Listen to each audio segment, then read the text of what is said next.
أعوذ بالله من الشيطان الرجيم. يا أيها الناس اتقوا ربكم الذي خلقكم من نفس واحدة وخلق منها زوجها وبث منهما رجالا كثيرا ونساء واتقوا الله الذي تساءلون به والأرحام إن الله كان عليكم رقيبا. يا أيها الذين آمنوا اتقوا الله حق تقاته ولا تموتن إلا وأنتم مسلمون. يا أيها الذين آمنوا اتقوا الله وقولوا قولا سديدا يصلح لكم أعمالكم ويغفر لكم ذنوبكم ومن يطع الله ورسوله فقد فاز فوزا عظيما. أما بعد، أعوذ بالله من الشيطان الرجيم. الذين آمنوا ولم يلبسوا إيمانهم بظلم أولئك لهم الأمن وهم مهتدون. وقال الله تبارك وتعالى في موضع آخر: رب السماوات والأرض وما بينهما فاعبده واصطبر لعبادته هل تعلم له سميا.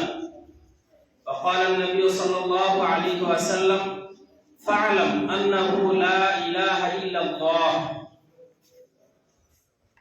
শ্রদ্ধেয় আজকের এই মহতী সভা সুযোগ্য সভাপতি মহাশয়, মঞ্চস্থ ওলামায়ে দ্বীন, সামনের বসে থাকা ইসলাম দরদি, কালেমা দরদি ভাইরা বাবজিরা ও বিশেষ করে আত্তাকুয়া দাওয়া সেন্টারের পরিচালক বৃন্দ, পর্দার আড়ালের পর্দানাসীনা ইসলাম দরদি, কালেমা দরদি মা ও বোনেরা, প্রশংসা একমাত্র সেই মহান আল্লাহ রাব্বুল আলামিনের জন্যই, যিনি অব্যয়, অক্ষয়, অনন্ত, অসীম, যার প্রশংসা করে শেষ করতে পারা যাবে না।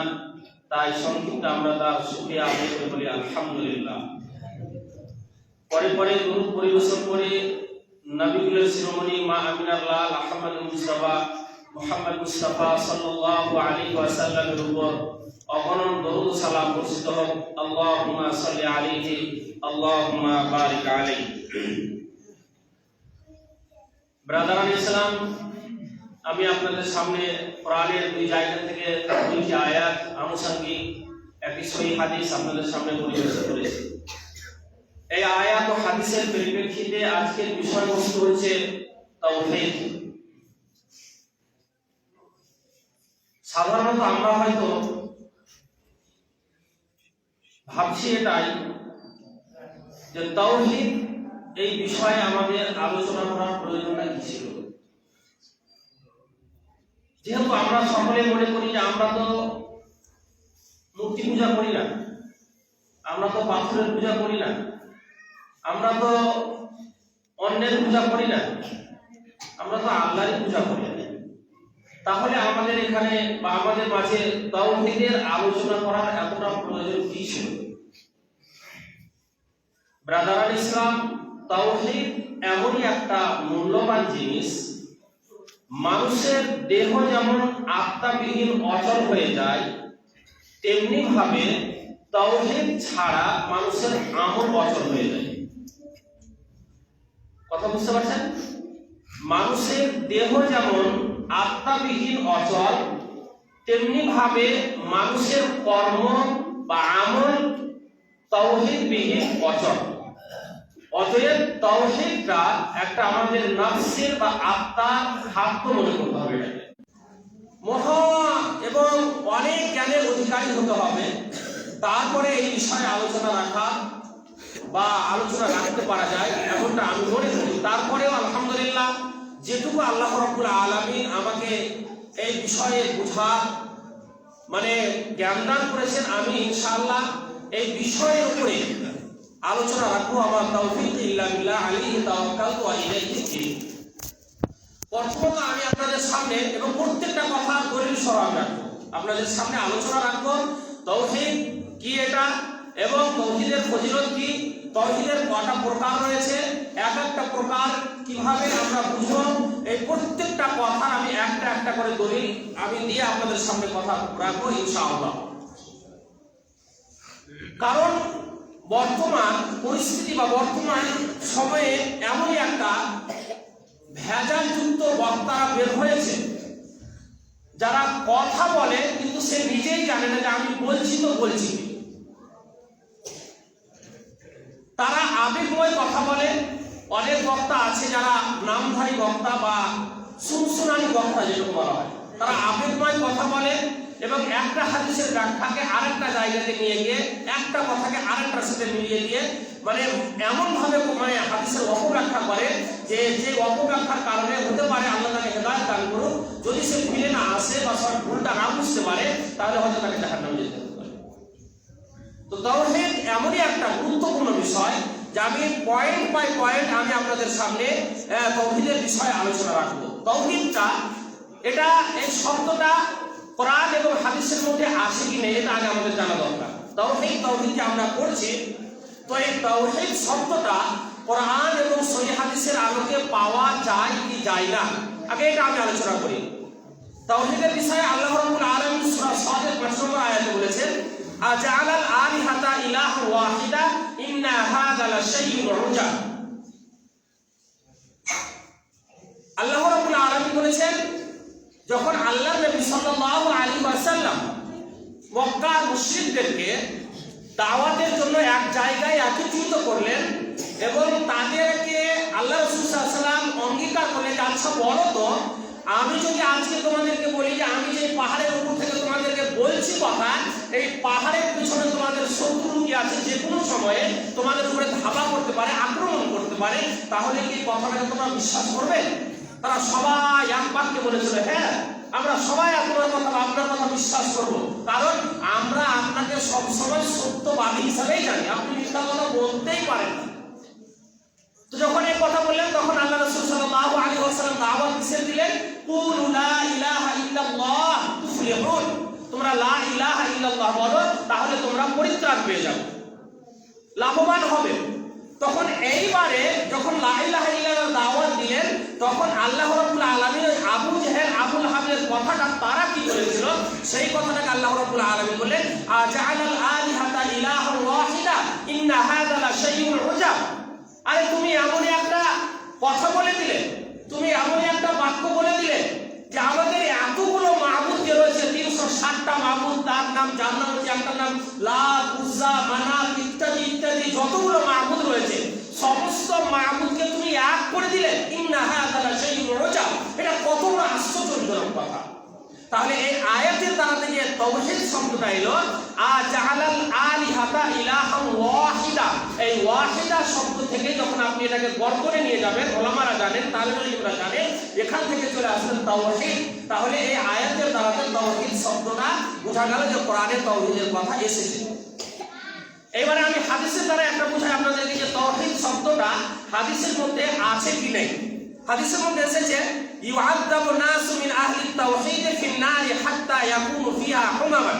মুসনাদ আহমদ এবং তিরমিজির মধ্যে হাদিস এসেছে এবং আল্লামা নাসিরুদ্দিন আলবানী হাদিসটাকে সহিহ বলেছেন। হাদিসটা কি রয়েছে যে ইউআযাবু নাসু মিন আহলি তাওহীদ ফিন নারি ইয়াকুনু হাত্তা ইয়াকুনু ফিহা হুমামান। কতগুলো মানুষকে আল্লাহ রাব্বুল আলামিন কবরে শাস্তি দিবেন।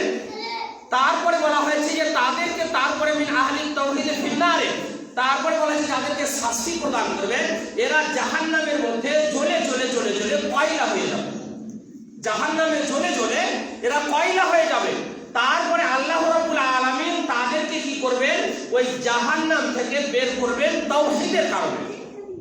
মিন আহলি তাওহীদ, তাওহীদওয়ালা যারা থাকবে এই তাওহীদের কারণে, যদিও কোনো কতগুলো পাপের কারণে তারাকে জাহান্নামে জ্বলতে হয়, তারপরেও কিন্তু আল্লাহ রাব্বুল আলামিন তাওহীদের কারণে তাদেরকে জাহান্নাম থেকে বের করে নিয়ে আসেন। তাহলে এই হাদিসের দ্বারাই প্রমাণিত হলো যে তাওহীদ শব্দটা হাদিসের মধ্যে এসেছে, মুসনাদে আহমদ এবং তিরমিজির মধ্যে হাদিসটা রয়েছে। তাহলে এই কোরআনের আয়াত এবং হাদিসের দ্বারাতে আমরা তাওহীদটা বুঝতে পারলাম। আরেকটা হাদিসের দ্বারা দিয়ে তাওহীদ শব্দটা হাদিসের মধ্যে এসেছে কিনা এটা আরেকটা আপনাদের হাদিস দিয়ে বুঝাই। আন আয়েশা রাদিয়াল্লাহু আনহা قالت عن ابي هريره رضي الله عنه قال ان رسول الله صلى الله عليه وسلم كان اذا اراد ان يضحي اشترى كبشين عظيمين ثمينين اقرنين املحين موضوعين ফাযাবাহা আহাদুহুমা আন উম্মতিহি লিমান শাহিদা লিল্লাহি বিত-তাওহীদ ওয়া মান শাহিদা লাহু বিল বালা। হাদিস ইবনে মাজাহ এবং আল্লামা নাসিরউদ্দিন আলবানী এই হাদিসটাকে সহিহ বলেছেন। ব্রাদার ইসলাম, এই হাদিসের মধ্যে এসেছে আয়েশা রাদিয়াল্লাহু তাআলা আনহা এবং আবু হুরায়রা রাদিয়াল্লাহু তাআলা আনহু থেকে হাদিসটি বর্ণিত আছে যে রাসূলুল্লাহ সাল্লাল্লাহু আলাইহি ওয়াসাল্লাম কি করলেন, যখন কুরবানি করার ইচ্ছা পোষণ করলেন, আশা পোষণ করলেন, নিয়ত করলেন, তখন ইশতারা কাবাশাইনে আযীমাইনে আল্লাহ রাসূল সাল্লাল্লাহু আলাইহি ওয়াসাল্লাম দুইটা দুম্বা ক্রয় করলেন। দুম্বা আযীমাইনে হৃষ্টপুষ্ট, তারপরে সামিনাইনে মোটা তাজা, আমলা আকরা নাইনে দুই শিংওয়ালা, আমলা হাইনে সাদা এবং কালো, যেটাকে আমরা চিটকুট বলি, সাদা এবং কালো, মাউদু আইন হাসি করা যেটা আমরা করি। ফাযাবাহা আহাদুহুমা আন উম্মতিহি, এবং ওই দুটোর মধ্যে একটাকে আল্লাহ রাসূল সাল্লাল্লাহু আলাইহি ওয়াসাল্লাম তার ওই উম্মতের জন্য জবে করলেন, লিমান শাহিদা লিল্লাহি বিত-তাওহীদ, যারা তাওহীদের সাক্ষ্য প্রদান করেছে, সব তাওহীদের সাক্ষ্য প্রদান করেছে, ওয়ামান শাহিদা লাহু বিল বালা, এবং যারা আল্লাহ রাসূল সাল্লাল্লাহু আলাইহি ওয়াসাল্লামের রিসালাতের সাক্ষ্য প্রদান করেছেন তাদের জন্য জবে করলেন। তো এই হাদিসের দ্বারাও যেটা বলা হয়েছে যে এই দুইটা দুম্বার মধ্যে একটা দুম্বা কাদের জন্য আল্লাহ রাসূল সাল্লাল্লাহু আলাইহি ওয়াসাল্লাম জবে করলেন, লিমান শাহিদা লাহু বিত তাওহীদ, যারা তাওহীদের সাক্ষ্য প্রদান করেছে, আল্লাহ এক, লা ইলাহা ইল্লাল্লাহ এর সাক্ষ্য যারা প্রদান করেছে তাদেরকে তাওহীদ বলা হয়। আর এই তাওহীদ বাদের জন্য আল্লাহ রাসূল সাল্লাল্লাহু আলাইহি ওয়াসাল্লাম কি করলেন, এই কুরবানি জবে করলেন। তাহলে এই হাদিসের দ্বারাতেও বুঝতে পারা গেল যে তাওহীদ শব্দটা হাদিসেও আছে। তাহলে কোরআনের আয়াত এবং হাদিসের দ্বারা তাওহীদের শব্দ আছে, এটা বোঝা গেল। এইবারে আমি আপনাদের প্রশ্ন করি, আচ্ছা তাওহীদের বিষয়ে জ্ঞান অর্জন করা এটা সুন্নাত, মুস্তাহাব, সুন্নাতে মুআক্কাদা, নফল, ওয়াজিব না ফরজ? কি এটা বলেন? এটা সুন্নাত, ওয়াজিব, ফরজ, নফল কি? এটা কে বলতে পারবেন? তাওহীদের বিষয়ে জ্ঞান অর্জন করা এটা কি? এটা হচ্ছে ফরজ, এমন ফরজ, এটা হচ্ছে ফারদে আইন। ফরজ তো ফরজ, ফরজের আবার দুই ভাগ রয়েছে, ফারদে আইন, ফারদে কিফায়া। ফারদে আইন হচ্ছে প্রত্যেক ব্যক্তির উপরে, যেমন 5 ওয়াক্ত সালাত আদায় করা প্রত্যেক ব্যক্তির উপরে ফারদে আইন, তাকে আদায় করতেই হবে। কিন্তু জানাজার সালাতের বিষয়ে যদি দেখেন ফারদে কিফায়া, গ্রামের কিছু সংখ্যক মানুষই একজন জানাজা আদায় করে দিল, যারা গেল তারা নেকি পেল, যারা গেল না তারা কিন্তু ফরজ ফরজ করে দিল, তারা কিন্তু গুনাহগার হলো না। এটাকে বলা হয় ফারদে কিফায়া। তবে তাওহীদের বিষয়ে জ্ঞান অর্জন করা এটা হচ্ছে ফারদে আইন, মানে প্রত্যেক নারী এবং পুরুষকে তাওহীদের বিষয়ে জ্ঞান অর্জন করতেই হবে, করতে হবে। কারণ যদি আমরা তাওহীদের বিষয়ে জ্ঞান অর্জন না করি, আমরা মনে মনে ভাববো যে আমাদের তাওহীদের বিষয়ে জ্ঞান অর্জন করার কি প্রয়োজন রয়েছে। আপনি চিন্তা করুন, আল্লাহ রাসূল সাল্লাল্লাহু আলাইহি ওয়াসাল্লামকে আল্লাহ রাব্বুল আলামিন কি শিক্ষা দিয়েছেন? ফা'লাম আন্নাহু লা ইলাহা ইল্লাল্লাহ, হে নবী আপনি জেনে নিন, আপনি ফা'লাম আপনি জানুন কি, যে লা ইলাহা ইল্লাল্লাহ, আল্লাহ ছাড়া কোনো সত্য ইলাহ বা মাবুদ নেই। কাকে বলছেন? কাকে এটা কথা বলছেন? আল্লাহ রাসূল সাল্লাল্লাহু আলাইহি ওয়াসাল্লাম। আচ্ছা এখানে একটা প্রশ্ন করি, যে আল্লাহ রাসূল কি জানতেন না যে আল্লাহ ছাড়া কোনো সত্য ইলাহ নেই? আল্লাহ রাসূল কি জানতেন না?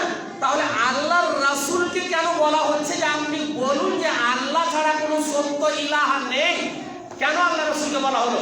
তার মানে জেনে নিতে হবে যে যিনি তাওহীদের বিষয়ে মানুষকে শিক্ষা দিচ্ছেন তিনাকেই তাওহীদ শেখানো হচ্ছে। তো তাওহীদটা কতটা গুরুত্বপূর্ণ, কতটা ইম্পর্টেন্ট, কতটা জরুরি আমাদের জন্য জানা, কতটা জরুরি। তাহলে এই হাদিসের দ্বারা আমরা বুঝতে পারলাম। এইভাবে আপনি দেখুন তাওহীদের বিষয়ে জানাটা কতটা জরুরি। আল্লাহ রাব্বুল আলামিনের নবী ইব্রাহিম আলাইহিস সালামকে আল্লাহ রাব্বুল আলামিন একটা দোয়া শিখিয়ে দিয়েছেন। সেই দোয়াটা কি? দোয়াটা হচ্ছে ওয়াজনুবনি ওয়া বানিয়া আন না'বুদাল আসনাম। ইব্রাহিম আলাইহিস সালাম দোয়া করছে, হে আল্লাহ তুমি আমাকে এবং আমার সন্তানদেরকে বাঁচাও। কি থেকে বাঁচাও? আন না'বুদাল আসনাম, আমরা যেন মূর্তি পূজায় লিপ্ত না হয়ে যাই। সেই ইব্রাহিম আলাইহিস সালাম একজন নবী, তিনি একজন নবী, তিনি তো আল্লাহর নবী, তারপরে তিনি হচ্ছেন আল্লাহর বন্ধু, যাকে খলিলুল্লাহ বলা হয়। ইব্রাহিম আলাইহিস সালামকে আল্লাহর বন্ধু খালিল বলে উপাধি দেওয়া হয়েছে। তো তিনি আল্লাহর কাছে দোয়া করছেন যে আল্লাহ তুমি আমাকে এবং আমার সন্তানদেরকে বাঁচাও যেন আমরা মূর্তি পূজায় লিপ্ত না হয়ে যাই। তো তাওহীদের বিষয়ে জ্ঞান অর্জন করাটা আমাদের জন্য কতটা জরুরি এই হাদিসের দ্বারাতেও বুঝতে পারা গেল। তারপরে এবারে চলে আসি আমরা যে যদি আমাদের একটা জিনিস মাথায় রাখবেন, যে কোনো বিষয়ে যে বিষয়ে আমাদের জ্ঞান না থাকবে সেই বিষয়ে মানে সেই বিষয়ের উপরে ঢলে যাওয়া বা সেইটা আমাদের দ্বারাই ঘটে যাওয়া এটা কিন্তু স্বাভাবিক। যে বিষয়ে আমার আপনার জ্ঞান না থাকবে সেই বিষয়টা আমার আপনার দ্বারাই ঘটে যাওয়া স্বাভাবিক। তাওহীদের বিষয়ে যদি আমার আপনার জ্ঞান না থাকে তাহলে শিরক হওয়াটা আমার আপনার দ্বারাই হওয়াটাই স্বাভাবিক। কথাটা বুঝতে পারছেন? তাওহীদের জ্ঞান যদি আমার আপনার মধ্যে না থাকে তাহলে শিরকটা ঘটে যাওয়া, শিরক আমার আপনার দ্বারাই হয়ে যাওয়া এটাই স্বাভাবিক। তাহলে নইলে আল্লাহ রাব্বুল আলামিন কেন বলেন আল্লাযীনা আমানু ওয়া লাম ইয়ালবিসু ঈমানাহুম বিযুলমিন উলাইকা লাহুমুল আমনু ওয়া হুম মুহতাদুন। আল্লাহ রাব্বুল আলামিন বলেন আল্লাযীনা আমানু, যারা ঈমান এনেছে, ওয়া লাম ইয়ালবিসু ঈমানাহুম বিযুলমিন, এবং তারা তাদের ওই ঈমানের মধ্যে জুলমের সংমিশ্রণ ঘটায়নি, উলাইকা লাহুমুল আমনু, এদের জন্য রয়েছে শান্তি, ওয়া হুম মুহতাদুন, এবং এরাই হচ্ছে জান্নাতি হেদায়েত প্রাপ্ত দল, এরাই হচ্ছে হেদায়েত প্রাপ্ত। তাহলে এই আয়াতের দ্বারা বোঝা গেল যে যদি আপনি তাওহীদের বিষয়ে জ্ঞান না রাখেন, তার মানে আপনি মনে করলেন যে আমি আল্লাহর উপরে ঈমান এনেছি, আমি আল্লাহর উপরে তো ঈমান এনেছি, আমি তো আল্লাহর উপরে ঈমান আনাটাই শুধু যথেষ্ট নয়।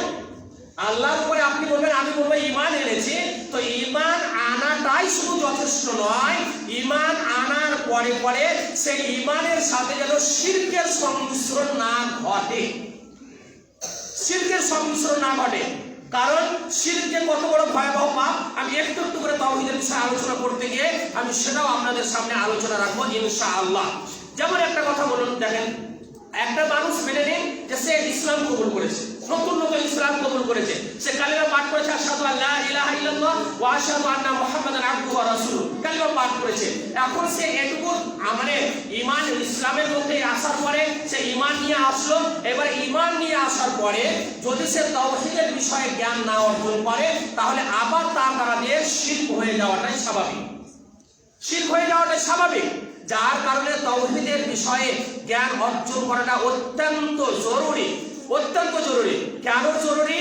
এই জন্য জরুরি যে শয়তান আমার আপনার পিছনে সব সময় লেগে আছে, শয়তান আমার আপনার পিছনে সব সময় লেগে আছে। আল্লাহ রাব্বুল আলামিন বলেছেন ইন্নাশ শাইতানা লাকুম আদুউন ফাত্তাখিযুহু আদুওয়া, নিশ্চয় শয়তান হচ্ছে তোমাদের প্রকাশ্য শত্রু, অতএব তোমরাও তাকে শত্রু রূপেই গ্রহণ করো, শত্রু রূপে।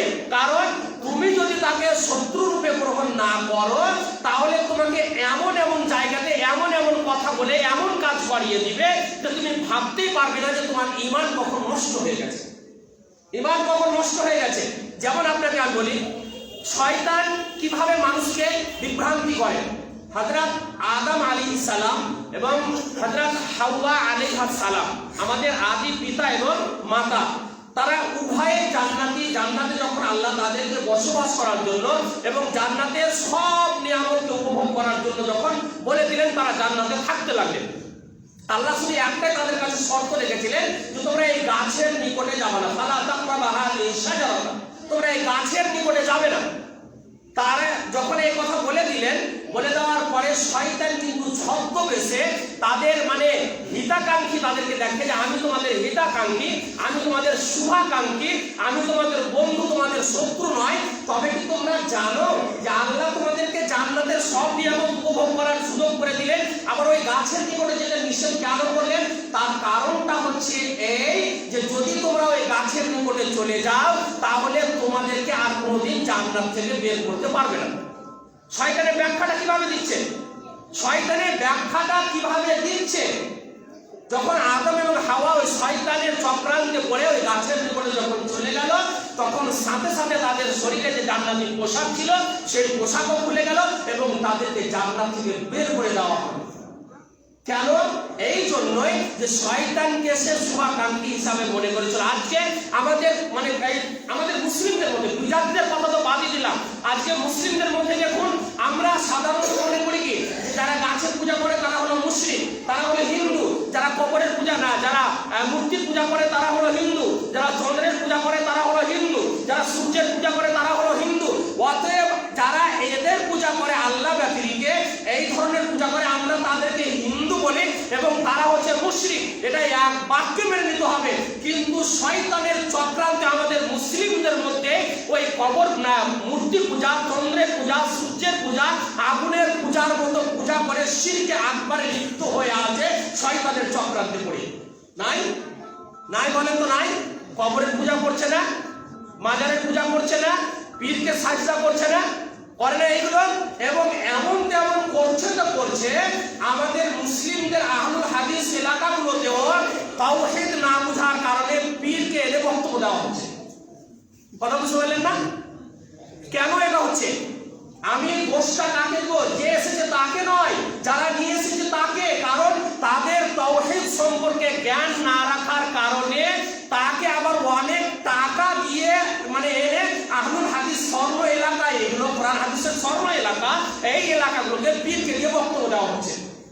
তাহলে কেন এটা হলো?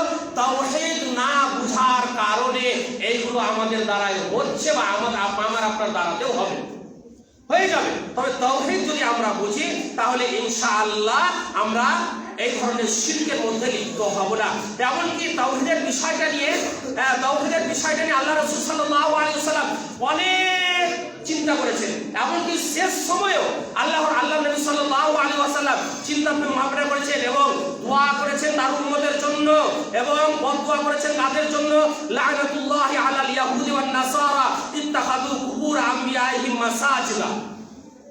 আল্লাহ রাসূল সাল্লাল্লাহু আলাইহি ওয়াসাল্লাম অভিশাপ করেছেন ইহুদি এবং নাসারাদের উপরে, লানত করেছেন, অভিশাপ করেছেন। ইত্তাখাযু কুবুর আমবিয়াইহিম মাসাজিদা। কেন তাদের উপরে অভিশাপ করেছেন? যে তারা তাদের নবীদের কবরগুলোকে মসজিদ মানে সাজদা গা বানিয়ে নিয়েছিল। তাদের নবীদের কবরগুলোকে সাজদা গা বানিয়ে নিয়েছিল। তাদের নবীর কবরগুলোকে হয় তারা সাজদা করত, বা কবরকে সামনে রেখে তাদের সম্মানার্থে তাদের ওই কবরের সামনে সাজদা করত। আল্লাহ রাসূল সাল্লাল্লাহু আলাইহি ওয়াসাল্লাম কি করলেন? এদের উপরে অভিশাপ করলেন। তাহলে তাওহীদ যদি আমরা না বুঝি তাহলে আমরা বুঝতেই পারবো না শিরক কাকে বলে, বুঝতে পারবো না আমরা। তারপরে এবারে আমি চলে আসি তাওহীদের বিষয়টা কতটা জ্ঞান রাখা আমাদের জন্য প্রয়োজন আছে বলুন তো। আল্লাহ রাসূল সাল্লাল্লাহু আলাইহি ওয়াসাল্লাম, আল্লাহ রাব্বুল আলামিন মাক্কি সূরা যেগুলো অবতীর্ণ করেছেন সেখানেও কিন্তু তাওহীদের ব্যাপারে আলোচনা করেছেন, এবং মাদানী সূরা যেগুলো আলোচনা মানে আল্লাহ রাসূল সাল্লাল্লাহু আলাইহি ওয়াসাল্লাম আল্লাহ রাব্বুল আলামিন অবতীর্ণ করেছেন, ওই মাদানী সূরাতেও তাওহীদের বিষয়ে আলোচনা রেখেছেন। এখন আমি আপনাদেরকে বলি, আচ্ছা বলুন তো, যখন মক্কা থেকে মদিনা হিজরত করে চলে যায় সাহাবায়ে কেরাম এবং আল্লাহ রাসূল সাল্লাল্লাহু আলাইহি ওয়াসাল্লাম, তখন কি সাহাবায়ে কেরামরা তাওহীদ বুঝেননি? তখন কি তাওহীদ বুঝেননি? তারা পরিপূর্ণ তাওহীদ বুঝেছে। তারপরেও তাদেরকে মাদানী সূরা অবতীর্ণ করে তাওহীদের বিষয়ে জ্ঞান দেওয়া হচ্ছে। এমন কি আপনি যদি দেখেন কোরআনের আয়াতের সবচাইতে মর্যাদা সম্পূর্ণ আয়াত কোনটা বলেন তো? কোরআনের মধ্যে সবচাইতে মর্যাদা সম্পূর্ণ আয়াত কোনটা? আয়াতুল কুরসি। আমরা জানি আয়াতুল কুরসি হচ্ছে সবচাইতে মর্যাদা সম্পূর্ণ আয়াত। এই আয়াতের মধ্যেও দেখেন তাওহীদের ব্যাপারে আলোচনা করা হয়েছে।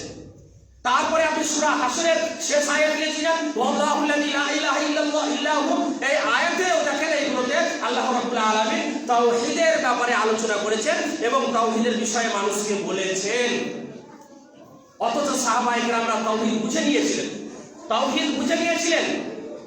যদি আমরা তাওহীদের বিষয় না বুঝি তাহলে এবারে আমি আপনাদের সামনে ওই আগের আয়াতটা এবার নিয়ে যাচ্ছি। আল্লাহ রাব্বুল আলামিন কি বলেছেন? আল্লাযীনা আমানু ওয়া লাম ইয়ালবিসু ঈমানাহুম বিযুলমিন উলাইকা লাহুমুল আমনু ওয়া হুম মুহতাদুন। এখানে উদাহরণ দিয়ে তাহলে বুঝতে পারবেন যে জিনিসটা কতটা আমাদের জন্য জানাটা প্রয়োজন এবং শিরক থেকে বেঁচে থাকাটা আমাদের জন্য কতটা প্রয়োজন। আল্লাহ রাব্বুল আলামিন কি বলেছেন? আল্লাযীনা আমানু, যারা ঈমান এনেছে, ওয়া লাম ইয়ালবিসু ঈমানাহুম বিযুলমিন, এবং তাদের ঈমানে জুলমের শিরকের সংমিশ্রণ ঘটায়নি, উলাইকা লাহুমুল আমনু, তাদের জন্যই রয়েছে শান্তি, ওয়া হুম মুহতাদুন, আর এরাই হচ্ছে হেদায়েত প্রাপ্ত, এরাই হচ্ছে জান্নাতি। তাহলে এখানে এবার শুনুন, ঈমান এনেছে এবং ঈমানের সাথে জুলমের সংমিশ্রণ ঘটায়নি। কারণ ঈমান আনার পরে কেউ যদি শিরক করে ফেলে তাহলে তার ঈমানটা বিনষ্ট হয়ে যাবে। কথা বুঝতে পারলেন না? ঈমান আনার পরে কেউ যদি শিরক করে ফেলে তাহলে তার ঈমানটা নষ্ট হয়ে যাবে। এবার আপনাকে একটা উদাহরণ দিয়ে বোঝাই। মেনে নিন আপনি 1 লোটা পানি নিয়েছেন ওযু করার জন্য। 1 লোটা পানি নিয়েছেন ওযু করার জন্য। তো এই 1 লোটা পানি আপনি যখন ওযু করতে যাবেন এমন অবস্থায় আপনার বাড়ির একটা ছোট বাচ্চা সে ওই পানিতে পেশাব করে দিয়েছে। এখন বলুন যে আপনি ওই পানিতে আপনার ওযু হবে কি হবে না? হবে ওযু? ওই পানিতে ওযু হবে। কেন হবে না? কারণ ওই পানিতে পেশাব করে গেছে, পানিটা নাপাক হয়ে গেছে। তেমনি ভাবে আপনি ঈমান এনেছেন। আপনি এখন বলবেন আমি যখন পানিটা নিয়েছিলাম তখন তো পানিটা পবিত্র ছিল, এখন পেশাব করে নাপাক হয়ে গেল। কিন্তু আমি যখন নিয়েছিলাম তখন তো পবিত্র ছিল, কিন্তু তারপরে যে পেশাব করে এটা অপবিত্র হয়ে গেল। আপনি ঈমান এনেছেন, ঈমান আনাটা আপনার জন্য যথেষ্ট নয়। ঈমান আনার পরে ওই ঈমানের সাথে জুলম বা শিরকের যেন সংমিশ্রণ না ঘটে, তাহলে আপনি শান্তি পাবেন এবং আপনি মানে হেদায়েত প্রাপ্ত মানে দলের মধ্যে বা হেদায়েত প্রাপ্ত হবেন। এবারে আমি আপনার দিকে চলে আসি দ্বিতীয় ব্যাপারে। সেটা হচ্ছে কি তাওহীদের ফজিলত। কারণ যে কোনো বিষয়ে যে কোনো জিনিসের যতক্ষণ পর্যন্ত তার ফজিলত সম্পর্কে আমরা না মানে বুঝবো বা না জ্ঞান অর্জন করবো ততক্ষণ পর্যন্ত সেই বিষয়ে ইন্টারেস্ট পাবো না, আমরা মজা পাবো না এবং তাতে আমরা আগ্রহীও হব না যে কোনো বিষয়ে। তো তাওহীদের ফজিলতটা কি? এবার আমি চলে আসি। তাওহীদের ফজিলত হচ্ছে যে প্রথমত তাওহীদের ফজিলত হচ্ছে যে আপনার ঈমানকে শিরকের সংমিশ্রণ থেকে বাঁচাটা এটা হচ্ছে ওয়াজিব। কথা বুঝতে পারলেন? আপনার ঈমানকে শিরকের সংমিশ্রণ থেকে বাঁচাটা ওয়াজিব। কেন ওয়াজিব? কেন এটা ওয়াজিব? ওই যে আগের আয়াত যে মানে যারা জুলুম মানে ঈমান এনেছে, ঈমান আনার পরে যারা জুলুম করেছে মানে শিরক করেছে তাদের ঈমান বিনষ্ট হয়ে যাবে। এবারে এটাতে আরেকটা উলামায়ে কেরাম একটা উদাহরণ দিয়েছেন। সেটা হলো এই যে আপনি ওযু করেছেন এবং কামিল পরিপূর্ণ ওযু করেছেন, ভালো ওযু করেছেন, ভালো সুন্দর ওযু করে বাড়ি থেকে এসেছেন, আসার পরে এবারে আপনাকে মসজিদে এসে পেশাব লেগে গেছে। অনুমান আপনাকে পেশাব লেগে গেছে। এখন আপনি পেশাব ফিরে আসলেন, পেশাব ফিরে আসার পরে আপনি কি এবার ওযু আর করলেন না? ওই যে আপনি ওযু করেছেন এবারে নামাজ হবে কি? ওই ওযুতে নামাজ হবে। কারণ কেন হবে না? এই যে ওযু করার পরে পেশাব করেছেন যার কারণে আপনার ওযুটা বিনষ্ট হয়ে গেছে। এবারে আপনি এখন বলবেন যে আমি তো প্রথমে ওযু করে এসেছিলাম, কিন্তু ওযু করে আসার পরে ওযু যে ভঙ্গ হলো পেশাবের কারণে, তার মানে ঈমান এনেছেন আর ঈমান আনার পরে যখন শিরক আপনার ঈমানের মধ্যে চলে আসবে আপনার ঈমানটা বিনষ্ট হয়ে যাবে, কোনো কাজে আসবে না। আপনি যতই ইবাদত করেন, যতই নামাজ পড়েন, যতই রোজা রাখেন, যদি আপনার ওই ঈমানে শিরকের মিশ্রণ থাকে তাহলে আপনার ঈমানটা বেকার, বরবাদ, কোনো কাজে আসবে না। তাহলে ঈমানকে শিরকের সংমিশ্রণ থেকে বাঁচাটা হচ্ছে ওয়াজিব। এবং প্রত্যেক নবী এবং রাসূলকে আল্লাহ রাব্বুল আলামিন এই তাওহীদের দাওয়াত দিয়েছে। প্রত্যেক নবী এবং রাসূলকে তাওহীদের দাওয়াত এবং তার উম্মতের উপরে আল্লাহ রাব্বুল আলামিন বলেছেন ওয়ামা আরসালনা মিন ক্বাবলিকা মির রাসূলিন ইল্লা নূহি লা ইলাহা ইল্লা নূহি। আল্লাহ রাব্বুল আলামিন বলেছেন যে হে নবী, ওয়ামা আরসালনা মিন ক্বাবলিকা মির রাসূলিন ইল্লা নূহি, হে নবী আপনার আগে যতগুলো নবী এবং রাসূলকে প্রেরণ করা হয়েছিল সমস্ত নবী এবং রাসূলের কাছে এই দাওয়াতটাই বলা দেওয়া হয়েছিল। সেটা হচ্ছে কি আন্নাহু লা ইলাহা ইল্লাল্লাহ ফা'বুদুন। অতএব আল্লাহ রাব্বুল আলামিন যে আন্নাহু লা ইলাহা ইল্লাল্লাহ, নিশ্চয় আল্লাহ ছাড়া কোনো সত্য ইলাহ নেই, ফা'বুদুন, অতএব তোমরা আমারই ইবাদত করো। তাহলে এই আয়াতের দ্বারা বোঝা হয়েছে যে প্রত্যেকটা নবী এবং রাসূলের হুকুম আলাদা আলাদা ছিল। এক একটা নবীর উম্মতের জন্য এক একটা হুকুম ছিল। যেমন একটা কথা বলি, মুসা আলাইহিস সালামের যুগের ঘটনা জানেন যে মুসা আলাইহিস সালামের সময়ে উলঙ্গ হয়ে গোসল করতে হতো, এটা জানেন? এটা তাদের জন্য হুকুম ছিল। তারা গোসল করতো সবাই এক জায়গায় এক ঘাটে এবং উলঙ্গ হয়ে গেল, ততক্ষণে তাদের জন্য হুকুম ছিল। এইবারে তারপরে আরেকটা জিনিস, আল্লাহ রাসূল সাল্লাল্লাহু আলাইহি ওয়াসাল্লাম